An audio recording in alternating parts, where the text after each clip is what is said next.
A porta da joalheria abriu como se não quisesse chamar atenção, mas chamou. Não foi o som, foi o contraste. Luz fria, vitrines impecáveis, gente bem vestida fingindo que estava ali por gosto e não por status. Olivia entrou com o blazer roxo ajustado, o coque perfeito e aquele olhar de quem já apanhou da vida o suficiente para não pedir licença para existir. Ela não parecia perdida. Parecia perigosa. Perigosa no sentido que gente vaidosa teme. Ela não precisava da aprovação deles. As gargalhadas já estavam no ar, antes mesmo de alguém dizer qualquer coisa.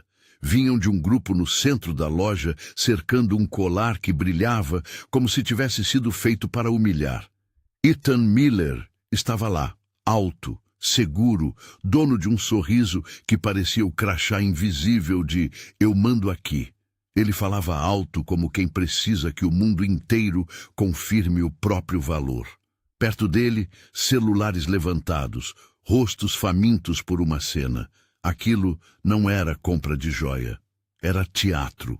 E ele era o ator principal. Olivia parou diante da vitrine, não falou, só olhou. O colar era diferente do resto. Havia uma geometria específica no encaixe das pedras, um detalhe mínimo no fecho.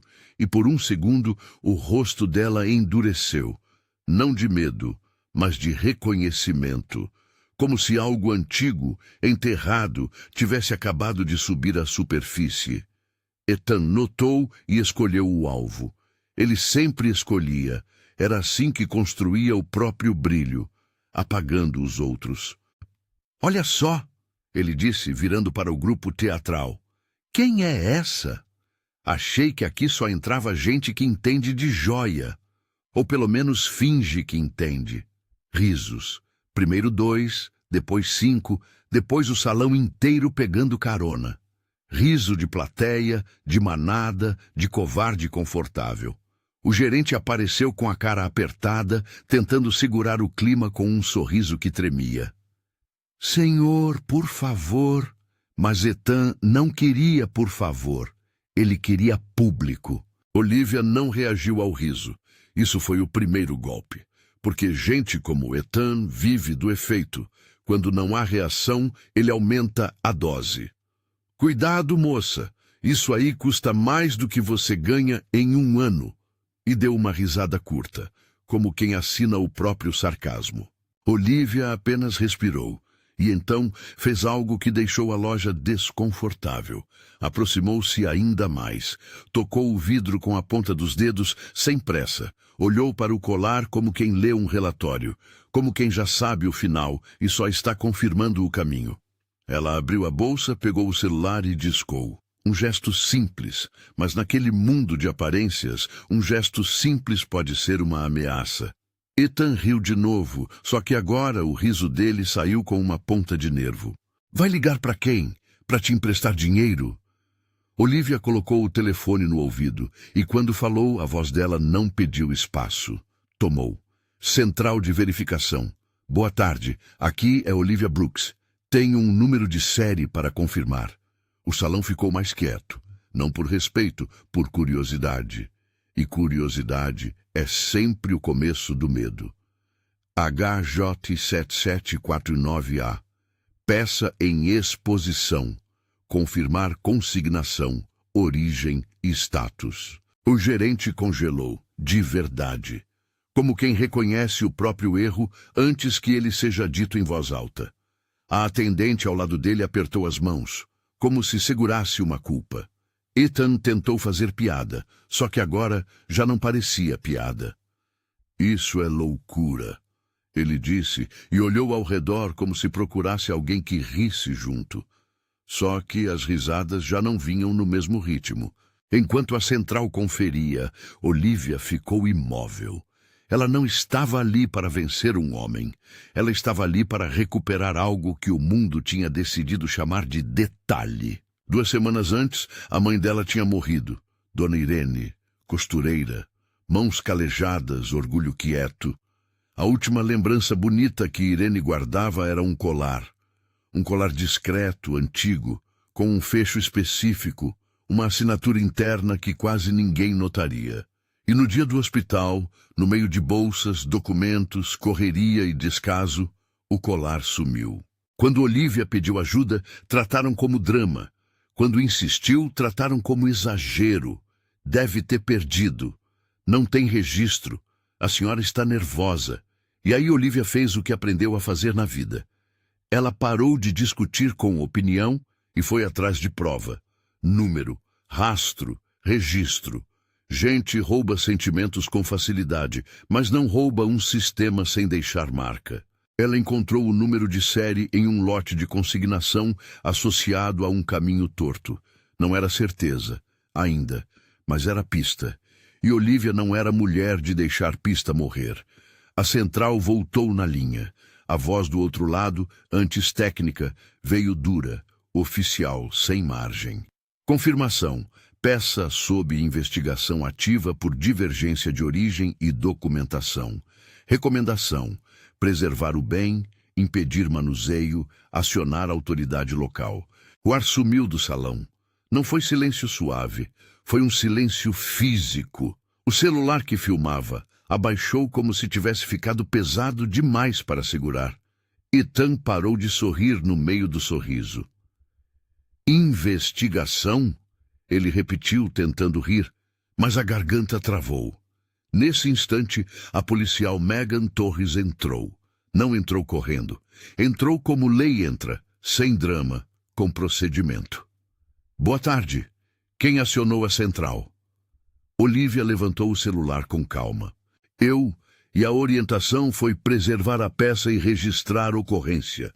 O gerente tentou abrir a boca. Eu posso explicar... Megan olhou para ele com neutralidade. Neutralidade é veneno para quem vive de controle. O senhor é o responsável pela loja? Ele assentiu pálido. Ethan tentou retomar a cena. Ele precisava. Sem palco, ele era só um homem. Isso é absurdo. Eu conheço os donos. Essa mulher está inventando... Megan virou a cabeça devagar. Senhor, por favor, afaste-se da vitrine. Ethan riu, curto, nervoso. Tá me mandando afastar? Eu tô aqui como cliente. O senhor está interferindo em local sob preservação e foi visto encostando na vitrine e liderando aglomeração com filmagem. O senhor vai precisar acompanhar para esclarecimentos. A palavra acompanhar foi polida, mas a humilhação foi inteira. Ethan ficou vermelho. Você sabe quem eu sou? E foi aí que Olivia falou de novo. Baixo, direto, cruel sem elevar o tom. Eu sei quem você finge ser. A frase atravessou a loja como uma lâmina fina, porque acertou onde doía, a máscara. Megan conduziu Ethan para o lado, sem algema, sem espetáculo, só o suficiente para ele sentir a perda total de controle. Ele olhou ao redor e viu rostos diferentes agora. Onde antes havia risadas cúmplices, agora havia desconforto e reprovação. Quem ri junto trai rápido quando o risco muda de lado. A peça foi recolhida para a perícia. A loja foi notificada. O vídeo vazou mesmo assim, mas dessa vez o vídeo não era engraçado. Era feio. Era a imagem do poder rindo de alguém que não merecia ser rido. E o público, quando decide, é mais cruel que qualquer tribunal. Nos dias seguintes, Ethan tentou consertar a narrativa. Primeiro postou uma nota falando de mal-entendido. Depois fez stories tentando parecer indignado. Depois apagou. Depois voltou. Nada colava, porque as pessoas não perdoam quem humilha com prazer. Elas só toleram quando não existe prova. E agora existia prova em HD, com áudio bom e riso alto. Olivia, ao contrário do que o público esperava, não virou influencer do momento. Ela não quis entrevista, não quis palco. Ela só queria o colar da mãe e a verdade sobre o caminho sujo por trás daquela vitrine. A investigação avançou rápido. Descobriram que aquela loja era só uma ponta de um esquema de consignação de peças sem lastro claro. Misturavam itens legítimos com itens de origem suspeita, giravam documentação, maquiaram entrada e saída. um mercado cinza com luz branca e música ambiente. E Ethan era a propaganda, o rosto, o embaixador de eventos. Ele não era só um cliente, era uma engrenagem, e quando uma engrenagem cai, ela puxa outras. Um mês depois, Olivia recebeu uma ligação. A peça tinha sido reconhecida e vinculada ao registro antigo da joalheria familiar, onde fora comprada décadas atrás. O fecho tinha uma assinatura interna e uma gravação que apenas quem viveu com Dona Irene saberia reconhecer. Um detalhe que Irene dizia com carinho, como se fosse segredo entre mãe e filha. Quando Olivia viu aquele traço, ela chorou ali mesmo, sem vergonha. O colar voltou, mas o mundo não devolveu só o colar. O mundo devolveu a oportunidade de cobrar o preço do riso. E aí veio o final vingativo que Ethan não viu chegando. Foi numa tarde chuvosa. Olivia estava saindo de uma audiência de formalização do acordo civil que responsabilizava a loja por danos e falhas na cadeia de custódia. Ela não tinha pedido fortuna. Ela tinha pedido o que dói mais, registro oficial e responsabilização. E isso virou notícia, virou manchete local, virou vergonha eterna. Quando Olivia atravessava o estacionamento do fórum, ouviu: "Olivia!" Ela virou. Ethan Miller estava ali, sem o brilho, sem o grupo, sem riso. Ele parecia menor, não fisicamente, psicologicamente. As roupas ainda eram boas, mas o corpo carregava pressa e desespero. Ele vinha andando rápido, como quem precisa resolver algo antes que o mundo acabe. "A gente precisa conversar", ele disse. Olivia ficou parada. Não recuou, não avançou, só esperou. Ethan respirou fundo, como se ensaiasse humildade. Eu errei. Tá? Eu errei." Olivia ergueu uma sobrancelha, quase imperceptível. "Você errou ou você foi pego?" Ele engoliu. "Eu tô sendo massacrado. Minha imagem, meus contratos. Eu perdi 2 patrocínios, 3, na verdade. Eu tô com um advogado me ligando, marca me ligando, gente me cancelando. Você não tem noção do que está acontecendo." Olivia não sorriu, mas por dentro, algo nela finalmente encaixou. Não era alegria, era equilíbrio. "Eu tenho noção", ela respondeu. "Eu vi o que acontece quando alguém decide que o outro merece ser humilhado. Eu vi bem de perto." Ethan tentou um passo adiante. A voz dele afinou e a máscara caiu mais um pouco. "Eu não sabia que era da sua mãe. Eu não sabia de nada. Você só queria rir", Olivia cortou. "Você queria plateia." Ele passou a mão no rosto, desesperado. "Tá bom, sim, eu queria, mas agora eu tô pagando. E eu preciso que você faça um vídeo. Um vídeo dizendo que, sei lá, que você não me acusa, que você não quer me destruir, qualquer coisa, só para acalmar." Olivia olhou para ele como quem olha para uma criança, pedindo para apagar o fogo com desculpa. "Você quer que eu limpe a sua sujeira com a minha voz?"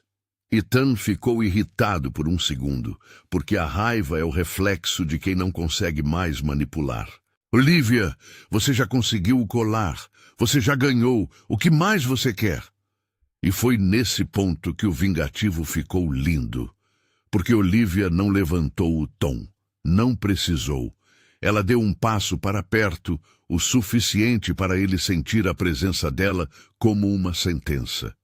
"Eu não queria ganhar. Eu queria enterrar minha mãe em paz. E você transformou isso em piada." Ethan piscou, sem resposta. Olivia continuou, como quem lê um relatório de alguém que está prestes a ser demitido da própria arrogância. "Você perguntou se eu sei o que está acontecendo com você. Eu sei. Está acontecendo com você exatamente o que você fazia com os outros. Você está sendo reduzido a um vídeo de segundos, a um recorte, a uma risada. Só que agora é a sua risada." Ethan ficou pálido. Você está sendo cruel." Olivia inclinou a cabeça com uma calma que doía. "Cruel foi rir. Eu estou sendo justa." Ele baixou a voz, quase implorando. Eu posso te pagar. Quanto você quer? 10.000? 20? 50? Eu pago para você fazer esse vídeo. Olivia soltou uma risada curta. Pela primeira vez. E não era alegria. Era desprezo cirúrgico. Você ainda acha que tudo é compra? Ethan deu um passo para trás. O orgulho dele tentou reagir, mas a realidade tinha mais peso. Então você quer que eu morra? Quer que eu acabe? Olivia olhou nos olhos dele, e a resposta veio como uma lâmina fria. Eu não quero nada de você. Eu só não vou te salvar do preço do que você é. Ele ficou imóvel, como se tivesse levado um tapa sem mão. Olivia então abriu a bolsa, tirou um envelope fino e colocou na mão dele. Ethan olhou, confuso. O que é isso?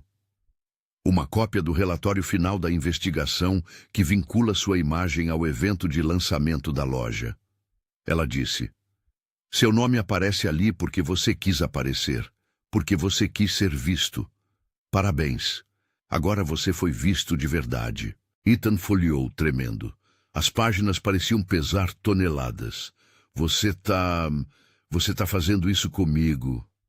Olivia sorriu pequeno, sem calor. Não, eu só parei de impedir que você fizesse isso consigo mesmo. Ethan tentou falar, mas a voz falhou. Os olhos dele ficaram úmidos, e ali estava a cena que ele nunca imaginou viver, ele implorando para a mulher que ele tentou humilhar. Por favor, ele disse, por favor. Olivia deu um passo para trás, ajeitou o blazer com a mesma calma com que tinha discado na joalheria. Eu aprendi uma coisa com a minha mãe. Ela disse, quando alguém te mostra quem é, você acredita. E você me mostrou. Ela virou o corpo para ir embora. Ethan chamou mais uma vez, num fio de voz. Você vai deixar isso acontecer? Olivia parou, sem olhar para trás. Não, ela disse. Eu vou assistir em silêncio, do mesmo jeito que você assistiu quando riram de mim. E então foi embora. Dias depois, a queda foi completa. Não por vingança de Olivia, mas porque Ethan estava amarrado à própria imagem. Contratos rescindidos, eventos cancelados. Uma marca soltou nota, outra apagou postagem antiga. Amigos sumiram. O círculo que ria junto não sabe ficar quando o riso vira risco. A joalheria, por sua vez, fechou. Não para reformas, fechou de verdade, portas baixadas, vidros cobertos, a fachada elegante virando fantasma de luxo. O gerente foi investigado, documentos foram apreendidos, gente importante fingiu que nunca tinha conhecido ninguém. Olivia enterrou a mãe com o colar, não como troféu, como reparação. E quando a última pá de terra caiu, ela sentiu uma coisa que não sentia há semanas, paz. A paz amarga, mas real, de quem não deixou o mundo pisar na memória de alguém que amou. Meses depois, Olivia recebeu uma proposta de trabalho numa empresa grande, justamente por ter feito o que quase ninguém faz. Agir com método quando o mundo só quer espetáculo. Ela aceitou. E no primeiro dia, ao atravessar o saguão do prédio, viu algo curioso. Pessoas olhando para ela com respeito, não pelo blazer roxo, não pelo coque, mas pela história que corria por trás dela como uma sombra. A mulher que entrou numa joalheria e fez o riso morrer com um número de série.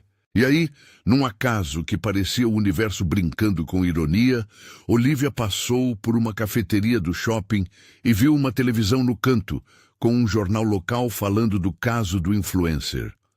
Ethan aparecia numa imagem parada, olhando para baixo, sem sorriso. Olivia não sentiu alegria, não sentiu pena, sentiu uma constatação fria. O mundo sempre cobra. Às vezes demora, às vezes vem de surpresa, mas cobra. E a frase que ficou na cabeça dela, e na cabeça de todo mundo que viu, era simples, brutal, impossível de esquecer. O erro não foi duvidar. O erro foi rir antes de entender. Se você já viu alguém ser julgado pela aparência e depois virar o jogo com calma e verdade, comenta de que cidade você está assistindo e me diz, você teria perdoado? ou teria deixado a vida ensinar do jeito que ensinou aqui?